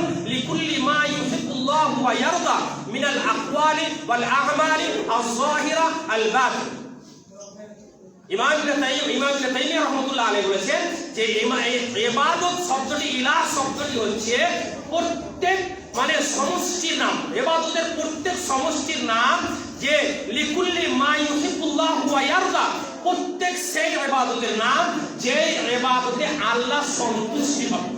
কথাটা বুঝতে পেরেছেন? ইবাদত মানে ইলাহ শব্দের, ইবাদত শব্দের অর্থ হচ্ছে কি, যে প্রত্যেক সেই ইবাদতের নাম যে ইবাদত করতে গেলে আল্লাহ রাব্বুল আলামিন সন্তুষ্ট হবে। আল্লাহ যাতে সন্তুষ্ট হবে কি কি, মিনাল আকওয়ালে, জুবানের দ্বারা, জিহ্বার দ্বারা যে ইবাদত করি, জিহ্বার দ্বারা আমরা কি করি, আল্লাহ জিকির করি, কোরআন তেলাওয়াত করি, তাহলে জিহ্বার দ্বারাই করি। তারপরে ওয়াল আমালে, এবং কর্মের দ্বারাই, আমল মানে কর্মের দ্বারা কি আমরা করি, নিজের মানে কর্মের দ্বারা, সেটা হচ্ছে কি, যে রুকু করি আমরা, সাজদা করি আমরা, তাহলে আল্লাহর কাছে সবে দুই হাত তুলেই করি, তাহলে এগুলো আমাল মানে কর্মের দ্বারা আল্লাহ রাব্বুল আলামিন আমরা কি করি, ইবাদত করি। আয-যাহিরা ওয়াল বাতিনা, এবং জহিরা থেকে বলা হয়েছে প্রকাশ্যে, প্রকাশ্যে যদি দেখেন তাহলে এই যে জিসিম যেটা আমরা রুকু সাজদা করলাম এটা, আর ওয়াল বাতিনা সেটা হচ্ছে কলবি মানে হৃদয়, হৃদয় থেকে যেটা আমরা আল্লাহ রাব্বুল আলামিনকে মানে আল্লাহ রাব্বুল আলামিনের ইবাদত করি, এটা এইগুলোর সমষ্টির নাম যেইগুলোতে ইবাদত, এবং যেই ইবাদতে আল্লাহ সন্তুষ্ট হবে এর নাম হচ্ছে ইবাদত। ইলাহের মানে হচ্ছে যে ইবাদত। তারপরে এবার আরেকটা কথা আপনাদের বলি, তাহলে আমি বুঝতে ইনশাআল্লাহ এখানে ছেড়ে দেবো, যেহেতু সাহেব আমাকে সময় দিয়ে দিয়েছেন, আমার মসজিদে ডিউটির ব্যাপার আছে, বুঝতে পারছেন? তো আল্লাহ রাব্বুল আলামিন, যদি আমরা আল্লাহ রাব্বুল আলামিনকে ইবাদত মানে আল্লাহ রাব্বুল আলামিনের ইবাদতে যদি অন্য কোনো কিছুকে আমরা শরীক করি, আল্লাহ রাব্বুল আলামিনের ইবাদতে যদি আমরা অন্য কোনো কিছুকে শরীক করি, তাহলে কি হবে? আল্লাহ রাব্বুল আলামিন এখানে বলেছেন কি, যে ওয়া'বুদুল্লাহ ওয়া লা তুশরিকু বিহি শাইআ, তোমরা আল্লাহ রাব্বুল আলামিনের ইবাদত করো এবং আল্লাহ রাব্বুল আলামিনের ইবাদতে কোনো কিছুকে শরীক করো না, কোনো কিছুকে না, কিছুই শরীক করা যাবে না আল্লাহ রাব্বুল আলামিনের, তার তাওহীদের রুবুবিয়্যাতে, তার খালকে, তার মুলকে, এবং তার তাদবীরে, এবং তার আর কিছুতে, এবং তারপরে এবারে তার যেটা তাওহীদে উলুহিয়াত ইবাদতের ক্ষেত্রে, এই সব কোনো কিছুর ক্ষেত্রে মানে আল্লাহ রাব্বুল আলামিনের সাথে কোনো কিছুকে শরীক করা যাবে না। এবারে ছোট্ট করে একটা শুধু তাওহীদে আসমা ওয়া সিফাত, তাওহীদে আসমা ওয়া সিফাত, এটা বুঝিয়ে তিনটা প্রকার বলেছিলাম। তো তাওহীদে রুবুবিয়্যাত হয়ে গেল, তাওহীদে উলুহিয়াত হয়ে গেল, এবারে শুধু তাওহীদে আসমা ওয়া সিফাত এটা বলে দিলে তাওহীদের মূল উদ্দেশ্যটা বুঝতে পারবে। বা তাওহীদটা শেখ উসাইমিন রাহমাতুল্লাহ আলাইহি বিষয় বলেছেন যে তাওহীদে আসমা ওয়া সিফাতের ব্যাপারে বলেছেন যে আম্মা তাওহীদুল আসমা ওয়া সিফাতে ফাহুয়া ইফরাদুল্লাহ তাআলা বিআসমাইহি ওয়া সিফাতিহি বিহাইথু ইমানুল আবদা বিমা ইসবাতুল্লাহি বিনাফসিহি ওয়া কিতাবিহি ওয়া ইসবাতুহু লাহু রাসূলুল্লাহ সাল্লাল্লাহু আলাইহি ওয়াসাল্লাম মিনাল আসমাই ওয়া সিফাতি আলাল ওয়াজহি আল্লাযী আরাদাল্লাহু ওয়া রাসূলুহু ওয়া আলাল ওয়াজহিল লাইকিল বিহি। তো এখানে যেটা বলা হয়েছে যে তাওহীদে আসমা ওয়া সিফাত, আসমা মানে বহুগুলো নাম, আল্লাহর বহুগুলো নাম রয়েছে না, রয়েছে না, ওয়া সিফাত এবং বহুগুলো নাম, যতগুলো নাম রয়েছে ততগুলো আল্লাহর সিফাত মানে গুণ রয়েছে, আল্লাহর যতগুলো নাম রয়েছে ততগুলো গুণ রয়েছে। তো কথা হচ্ছে শাইখ উসাইমিন রাহমাতুল্লাহ আলাইহি বলেছেন যে আল্লাহর আসমা ওয়া সিফাত তাওহীদের যে তৃতীয় প্রকার, তো এটাকে কোরআন এবং সহিহ হাদিসের আলোকে আল্লাহর যেসব আসমা মানে যেসব নামগুলো পাওয়া গিয়েছে সেই নামগুলোকে মানে বলি যে আমাদের মধ্যে অনেকেরই নাম, এখানে অনেকের নাম আছে, কারো নাম আছে হয়তো আলিম, আলিম আছে নাই, কারো নাম আলিম, আলিম মানে জ্ঞানী। এখন দেখা গেল যে আল্লাহর নাম আলিম, এবার আপনার এখানে একটা দুনিয়াতে কারো মানুষের নাম আলিম, আলিম মানে হচ্ছে জ্ঞানী, তো আল্লাহও জ্ঞানী, এর নামের অর্থ হচ্ছে জ্ঞানী, কিন্তু ওকে যখন একটা খাতাতে রেজিস্টার আছে না এরকম নাম জ্ঞানী আলিম, কিন্তু সে ডিটেকটিভ, তার মানে তার নামের সাথে গুণের মেল নেই। তারপরে মেনে নিন একজনের নাম সামির, সামি মানে যিনি শুনেন, সামি মানে যিনি শুনেন, তো দেখা গেল নাম রয়েছে সামি, কিন্তু দেখা গেল সে মানে শুনতে পাই না, আছে না নেই? আমরা হয়তো মেনে নিই, এবারে আমরা হয়তো আমাদের কথাটাই বলি যে আমরা তো আমাদের মধ্যে তো অনেক আছে যে আমরা সই করতে পারবো, আমরা আলিম, তো আমরা জ্ঞানীও, আর আমরা মানে দেখতেও পাই, চোখ আছে আমাদের, এবং আমরা স্বামী শুনতেও পাই, কান আছে আমাদের। তো আল্লাহ যেমন দেখতে পায়, জানতে পারেন, শুনতে মানে একে ছেড়ে পালা যায়, বা একে কি করে মানে পরাস্ত করে যায়, আর খুন করা যায়, হেনস্থ করা যায়, আর কিছু আপনার ব্যাপারে প্ল্যান করছে, বা আপনার বাড়ির আরেকটা দেওয়ালে আরেকটা মানে আপনার রুমে আপনার পরিবারের লোক আপনার ব্যাপারে মানে একটা খারাপ মন্তব্য প্ল্যান করছে আপনাকে কোনো কিছু করার, বা আপনার শত্রু যারা রয়েছে তারা প্ল্যান করছে, তো আপনার নাম তো আপনি বলেন আমি আলিম, আমি সামি, আমি বসির, আমি দেখতে পাই, আমি জ্ঞানী, আমি জানতে পারি, আমি বুঝতে পারি, তা আপনি তো কই, আপনি পেলেন না শুনতে, আপনি তো শুনতে পেলেন না? তাহলে আল্লাহ রাব্বুল আলামিন তিনি যেমন সামির, তিনি যেমন শুনতে পান, তিনি যেমন বাসির, তিনি যেমন দেখতে পান, তিনি যেমন আলিম, তিনি যেমন জানতে পারেন। তা আল্লাহ রাব্বুল আলামিনের যতগুলো নাম কোরআন এবং হাদিসে এসেছে, সেই নামের মধ্যে যতগুলো গুণ রয়েছে সমস্ত গুণে গুণান্বিত হচ্ছেন আল্লাহ রাব্বুল আলামিন। অতএব আল্লাহ সব কিছু দেখতে পান। মানুষ কে কোথায় কোন জায়গায় দেখতে পান। অমাবস্যা অন্ধকার রাতেও যদি কেউ পাপের কাজ করে সেটাও আল্লাহ রাব্বুল আলামিন দেখতে পান। অনেক মানুষের চোখের আড়ালে মানুষ পাপ করছে, আমি আপনি দেখতে পাই না, আল্লাহ দেখতে পাচ্ছেন। এই জন্য আল্লাহর নাম হচ্ছেন বসির। আল্লাহ দেখতে পান, আল্লাহ শুনতে পান। শুনতে পান মানে বলা হয়েছে অমাবস্যার রাত্রে কালো পাথরের উপরে একটা কালো পিপিলিকা যদি হাঁটে, আল্লাহ রাব্বুল আলামিন সেই পিপিলিকার পায়ের আওয়াজ, পিপিলিকার পা দেখতেও পান, তার পায়ের আওয়াজ শুনতেও পান। এর নাম হচ্ছে আল্লাহ রাব্বুল আলামিনের নাম হচ্ছে সামি। তিনি শুনতে পান, আলিম, তিনি সব জানেন। অতএব আল্লাহ রাব্বুল আলামিনের যতগুলো নাম এবং সিফাত রয়েছে। এবং এখানে আরেকটা কথা বলে যেটা আমাদের দ্বারা যে ভুল হয়ে যায়, অনেক মানুষের ভুল হয়ে যায়, এই জিনিসটা বলতে মানে আমি বলে দেবো ইনশাআল্লাহ, তারপরে ছেড়ে দেবো। সেটা হচ্ছে যে আল্লাহ রাব্বুল আলামিন হচ্ছে লাইসা কামিসলিহি শাই ওয়া হুয়াস সামিউল বাসীর। সূরা শূরার 11 নম্বর আয়াত আল্লাহ রাব্বুল আলামিন বলেছেন যে তিনার মতো কোনো কিছু নেই। লাইসা কামিসলিহি শাই, তিনার মতো কোনো কিছু নেই। আমরা এখন হয়তো মানে আল্লাহর ব্যাপারে আমরা হয়তো একটা ছবি আঁকবো, কেমন যে আল্লাহ যখন শুনতে পারে বলেছিলেন সে আল্লাহর কান আছে। এটা আমাদের হৃদয়ের কথা, যেটা মানুষের কান আছে, যেহেতু কানের মানে শোনার জন্য তো কানের প্রয়োজন। আল্লাহ যখন দেখতে পান বলছে তার নিশ্চয়ই আল্লাহর চোখ আছে, তো হয়তো আমরা তখন তার চোখের আকৃতিটা আমাদের মতো নিয়ে যাবো। লাইসা কামিসলিহি শাই, তার মতো কোনো কিছু নেই। আল্লাহ শুনতে পান, আল্লাহর চোখ আছে, আল্লাহ দেখতে পান, আল্লাহর চোখ আছে, আল্লাহর কান আছে, আল্লাহ জ্ঞানী, আল্লাহ সবকিছু। তারপরে আমরা কারোর সাথে তাশবিহ, কারোর সাথে আমরা মুশাবিহা, কারোর সাথে আমরা তুলনা করে বলতে পারবো না। যার কারণে অনেক বক্তারাও দেখবেন কথা বলতে গিয়ে বলে আমি আল্লাহ বলছি, এই ধরনের কথা বলে দেখবেন, নিজেকে দেখাইয়ে বলে যে আমি আল্লাহ বলছি। এটা একবারে বলা হচ্ছে শিরক, এটা বক্তার মূর্খামির পরিচয়। লাইসা কামিসলিহি শাই, তার মতো কোনো কিছু নেই। ওয়া হুয়াস সামিউল বাসীর, তিনি শুনেন এবং দেখেন। অতএব ব্রাদার ইসলাম, সময় শেষ, কোনো জায়গায় হয়তো আজান হয়ে গেল। যাই হোক, আমি আমার ক্ষুদ্র জ্ঞানে সংক্ষিপ্ত আকারে আলোচনা রাখলাম, সংক্ষিপ্ত আকারে। এটা আগে ডিটেলস যেতে গেলে একটা একটা করে আরো বুঝাবার আল্লাহ যেটুকু ক্ষমতা দিয়েছিল বুঝাতে পারতাম ইনশাআল্লাহ, কিন্তু যাই হোক সময় যেহেতু সাথ দেয় না, যার কারণে আমি এখান থেকে আমার বক্তব্য করলাম। তবে শেষে বলে একটা কথা বলি, আমি মানুষ, আমি আপনাদের মতোই মানুষ। ভুল আমার দ্বারাতেও হতে পারে, ভুল আমার দ্বারাতেও হতে পারে। যদি কেউ আমার বক্তব্যের মাধ্যমে কোনো কিছু ভুল পেয়ে যান, সংশোধন করে দেবো, আমাকে বলে দেবেন। কথা বুঝতে পারলেন? হতে পারে আমি সংশোধন মুখ বক্তার ভুল নাই না একবারে সভাপতির সাথে আর কারোর সাথে কেউ যদি আমার ভুল ধরলো তার সাথে ঝগড়া লাগিয়ে দেবো, এটা আমার দ্বারাই হবে না। ভুল হয়ে কেমন যে জ্ঞানী লোকের পরিচয় হলো একটাই, যে যেটা জানে সেটা বলবে, যেটা জানে না সেটা চুপ থেকে যাবে, এটা জ্ঞানী লোকের পরিচয়।